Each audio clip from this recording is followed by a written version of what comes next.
السلام علیکم۔ نوری Islamic channel کے معزز خواتین و حضرات، ہم امید کرتے ہیں کہ آپ خیریت سے ہوں گے اور ہماری دعا بھی ہے کہ اللہ پاک اس رمضان کے مہینے کی برکت سے آپ پر اپنی رحمتیں نازل فرمائے۔ جتنا ہو سکے اللہ تبارک و تعالیٰ کی رحمتوں کو لوٹ لیجئے، کیونکہ یہ عشرہ رحمت چل رہا ہے۔ تو آج کی اس ویڈیو میں ہم آپ سے تراویح کی فضیلت کے بارے میں بات کریں گے۔ نبی کریم صلی اللہ علیہ وسلم نے فرمایا، جس نے روزہ رکھا اللہ کا حکم مان کر اللہ کی رضا کے لیے اور تراویح پڑھی میری سنت سمجھ کر اللہ کی رضا کے لیے، تو اللہ تعالیٰ اس کی زندگی کے پچھلے سارے گناہ معاف فرما دیتا ہے۔ تراویح کی بہت زیادہ فضیلت احادیث میں بیان کی گئی ہے۔ تراویح کا وقت عشاء کی نماز سے لے کر فجر کی نماز سے پہلے تک رہتا ہے، اور ہم 2 رکعت پڑھ کر نماز تراویح ادا کر سکتے ہیں، اور ہر 4 رکعت کے بعد ہمیں تراویح کی دعا پڑھنی ہے، جس کی فضیلت احادیث کے اندر بیان کی گئی ہے۔ تراویح ہر مسلمان کو پڑھنی ہے، خواہ وہ مرد ہو یا عورت۔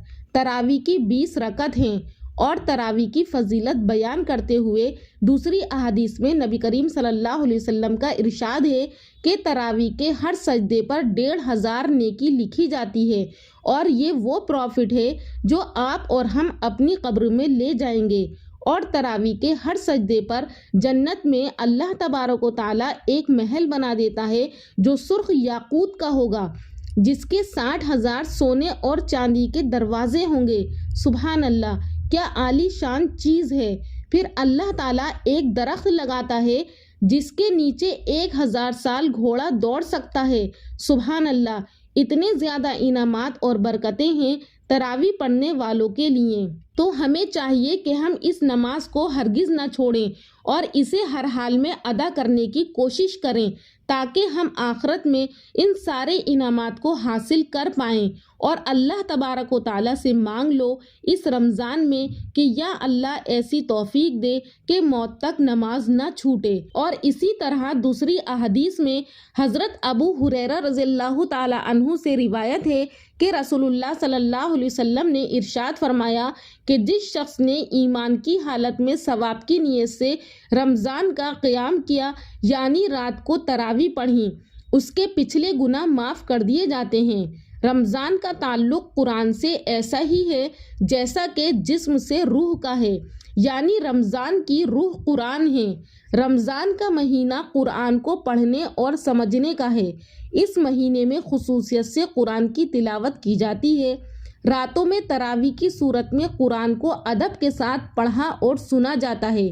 تو یہ مہینہ اس مقصد کے لیے خاص ہے۔ اس میں اللہ کی سب سے بڑی نعمت قرآن کا سب سے زیادہ ذکر کیا جائے۔ نماز تراویح کی پابندی سے کم از کم اتنا ضرور حاصل ہوتا ہے کہ بندہ پورا قرآن ایک بار سن لیتا ہے۔ اللہ تعالیٰ کے حضور کھڑے ہو کر اللہ کا کلام سننے کا بہت بڑا روحانی فائدہ ہے۔ اس مہینے میں قرآن کریم کا مکمل کرنا اس وجہ سے مسنون ہے کہ قرآن کریم کا نزول اسی مہینے میں ہوا ہے۔ نماز تراویح سنت موقدہ ہے، اور تراویح میں 1 مرتبہ پورا قرآن پاک پڑھنا یا سننا بھی سنت موقدہ ہے۔ ایک حدیث مبارکہ میں تو یہاں تک اللہ کے محبوب صلی اللہ علیہ وسلم نے امت کو خوشخبری دی کہ جو شخص ایمان کے ساتھ اور ثواب کے یقین سے رمضان کا روزہ رکھے اور رمضان کی شب بیداری یعنی تراویح پڑھے، تو وہ اپنے گناہوں سے اس دن کی طرح نکل جائے گا جس دن اس کو اس کی ماں نے جنا تھا۔ ان تمام فضیلتوں کا علم ہونے کے بعد تو ہر مسلمان کو ذوق و شوق سے تراویح کو پورے اہتمام سے ادا کرنا چاہیے، تاکہ رمضان المبارک کی برکتوں سے سرفراز ہو سکیں، اس کی مغفرت ہو اور اللہ تعالیٰ کی رحمتوں سے نوازا جائے۔ اور ہر 4 رکعت تراویح کے بعد تھوڑا سا آرام کریں اور تراویح کی دعا بھی پڑھیں۔ دعا میں آپ کو آخر میں سناؤں گی۔ اللہ پاک ہم سب کو عمل کرنے کی توفیق عطا فرمائے، اور اس رمضان کی برکت سے ہم سب کو ہدایت عطا فرمائے۔ اور تراویح کی دعا یہ ہے: سبحان ذی الملک والملکوت، سبحان ذی العزت والعظمت والہیبت والقدرت والکبریاء والجبروت، سبحان الملک الحی الذی لا ینامو ولا یموتو سبوح قدوس ربنا ورب الملائکۃ والروح اللہم اجرنا من النار یا مجیرو یا مجیرو یا مجیر۔